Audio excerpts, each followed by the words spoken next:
बस दुर्घटना मामले की मजिस्ट्रेट जांच के आदेश जारी कर दिए हैं। ये आदेश उन्होंने सरकाघाट पहुंचने पर अधिकारियों को जारी किए। उन्होंने सरकाघाट हॉस्पिटल में जाकर घायलों का हाल जाना और उन्हें मिल रही स्वास्थ्य सुविधाओं की जानकारी। इससे पहले उन्होंने एम्स में घायलों से मुलाकात की। बता दें कि इस हादसे में 8 लोगों की मौत हो चुकी है, जबकि 22 लोग घायल। जांच के आदेश दे दिए हैं और उसकी जांच होगी और जांच से पता लगेगा कि उसके क्या एक्चुअल कारण रहे। और जो फौरी राहत के तौर पे पैसा दिया जा रहा है सरकार की तरफ से और घायलों को भी दिया जा रहा है। और लेकिन इसमें फ़र्स्ट प्रायोरिटी हमारी इलाज है कि जिस भी पेशेंट को जिस भी स्तर का इलाज मुहैया करवाना है तो वहाँ उनको भेजा जा रहा है। सारा हमारी एडमिनिस्ट्रेशन पूरी तरह गेयर अप है, मंडी की भी और बिलासपुर की भी। और जो लोग इसमें हताहत हुए हैं, जिनकी जानें गई हैं, हमें उसका बहुत दुख है और हम उनकी आत्मा की शांति की प्रार्थना करते हैं। और जो लोग घायल हुए हैं वो जल्द स्वस्थ हो, उनके लिए जो भी सरकारी स्तर पे किया जाना है उसका हम प्रयास कर रहे हैं।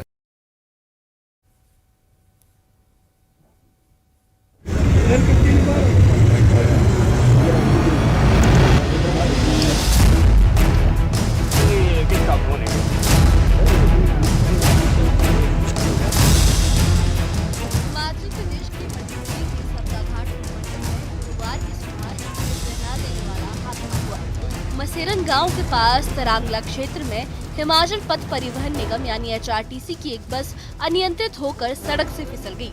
ये बस सड़क किनारे पहाड़ी से 4 से 5 पलटे खाते हुए खेतों में जा गिरी। हादसे के वक्त बस में चालक और परिचालक सहित 29 यात्री सवार थे। बस की छत टूट गई और चारों तरफ अफरा तफरी मच गई। इस हादसे ने न सिर्फ यात्रियों की जिंदगी छीन ली बल्कि पूरे इलाके को सदमे में डाल दिया। इस भयानक हादसे में अब तक 7 लोगों ने अपनी जान गंवाई। मृतकों में 5 महिलाएं और 2 पुरुष शामिल हैं। शुरुआती खबरों में 3 महिलाओं और 2 पुरुषों की मौत की पुष्टि हुई थी, लेकिन बाद में नेरचौक मेडिकल कॉलेज में 2 और महिलाओं ने दम तोड़ दिया। 22 अन्य यात्री घायल हुए, जिसमें कई की हालत गंभीर है।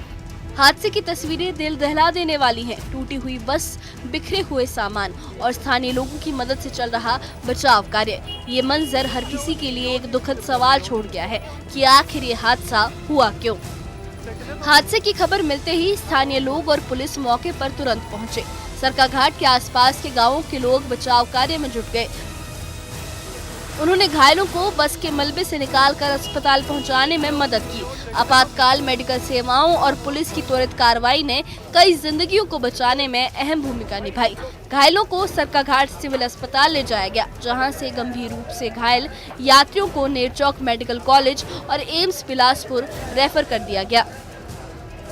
सरकाघाट के विधायक दिलीप ठाकुर ने हादसे के बाद अस्पताल पहुंचकर घायलों का हाल जाना। उन्होंने कहा, इस हादसे से मैं बहुत दुखी हूँ।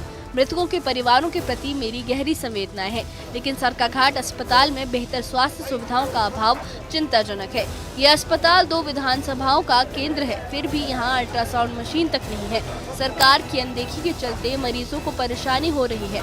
विधायक ने स्थानीय लोगों के बचाव कार्य में सहयोग की भी सराहना की। आज मेरे विधानसभा क्षेत्र में एक बहुत ही दुखद घटना हुई और इस घटना से बहुत से लोग जख्मी हुए और कुछ जिनकी मृत्यु हो गई।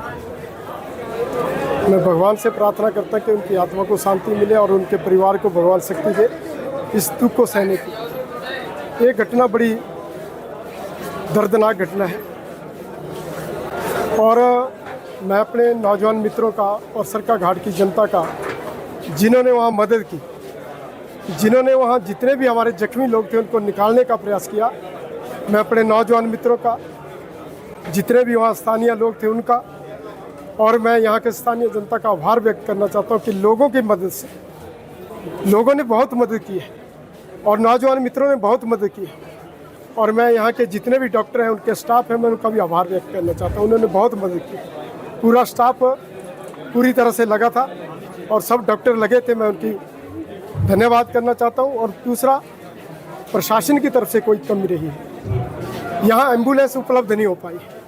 दूसरा, मैं कई दिनों से कह रहा था कि यहाँ अल्ट्रासाउंड की मशीन, अल्ट्रासाउंड का डॉक्टर नहीं है। अगर किसी पेशेंट का अल्ट्रासाउंड होना तो कहाँ जाएगा। मैं कहना चाहता हूँ कि दोनों विधानसभा, सरकाघाट और धर्मपुर, अगर कोई बड़ा हॉस्पिटल है तो सरकाघाट हॉस्पिटल है, यही हमारा केंद्र है। अगर इस केंद्र को इग्नोर किया जाएगा तो मुझे नहीं लगता कि यहाँ की जनता का कोई भला होने वाला है। डीएसपी सरकाघाट संजीव गौतम ने हादसे की पुष्टि करते हुए कहा कि इस हादसे में अभी तक 7 लोगों की मौत हो चुकी है। गंभीर रूप से घायल यात्रियों को नेरचौक मेडिकल कॉलेज और एम्स बिलासपुर रेफर कर दिया गया है। पुलिस हादसे के कारणों की जांच कर रही है। डीएसपी के मुताबिक हादसे की वजह सड़क किनारे बनी ढांक का धंसना हो सकता है, जिसके कारण बस अनियंत्रित हो गई। पुलिस इस मामले की गहन जांच कर रही है ताकि हादसे की असल वजह सामने आ सके। इस बीच घायलों के इलाज और मृतकों के परिवारों की मदद के लिए प्रशासन पूरी तरह से सक्रिय है। ये बस HRTC की बस है। ये सरकाघाट से दुर्गापुर वाया जमनी रूट पे थी और ये तारंगला के पास रोल डाउन कर गई लगभग 50 मीटर। तो इसमें 29 लोग एज़ पर रिकॉर्ड अभी तक जो हम वेरीफाई कर पाए हैं, 29 लोग इसमें थे, इंक्लूडिंग ड्राइवर एंड कंडक्टर। इसमें से 5 लोगों की अनफॉर्चुनेट डेथ हो गई है, जिसमें से 3 महिलाएं हैं और 2 पुरुष हैं। बाकी 18 लोगों को रेफ़र किया गया है। शेष लोग अभी मेडिकल यहाँ हॉस्पिटल में एडमिटेड हैं, दे आर अंडर ट्रीटमेंट। बाकी आप देख ही रहे हैं ambulances are rushing in. So police जो है वो मौके पे तुरंत पहुंच गई थी। और इस हादसे ने न सिर्फ सड़क सुरक्षा बल्कि सरकाघाट जैसे इलाकों में स्वास्थ्य सुविधाओं की कमी को भी सामने ला दिया है। विधायक दिलीप ठाकुर ने सरकार पर आरोप लगाया है कि सरकाघाट अस्पताल में बुनियादी सुविधाएं तक नहीं है। अल्ट्रासाउंड मशीन की कमी जैसे मुद्दों ने घायलों के इलाज में देरी को और बढ़ाया। इस हादसे में घायल हुए 22 यात्रियों में से कई की हालत गंभीर है और उन्हें बेहतर इलाज के लिए दूर दराज के अस्पतालों में भेजना पड़ा। ये स्थिति इस बात की ओर इशारा करती है कि ग्रामीण इलाकों में स्वास्थ्य सेवाओं को और मजबूत करने की जरूरत है। मंडी के सरकाघाट बस हादसे पर मुख्यमंत्री सुखविंदर सिंह सुक्खू ने गहरा दुख जताया है। उन्होंने कहा कि ये हादसा हृदय विदारक है। जिला प्रशासन को घायलों को तुरंत अस्पताल पहुंचाने और उपचार के निर्देश दिए गए हैं। सीएम ने मृतकों की आत्मा की शांति और घायलों के जल्द स्वस्थ होने की कामना की है। वहीं नेता प्रतिपक्ष जयराम ठाकुर ने भी हादसे पर शोक व्यक्त किया। उन्होंने प्रशासन से बचाव कार्य में तेजी लाने और घायलों के इलाज की समुचित व्यवस्था करने की अपील की।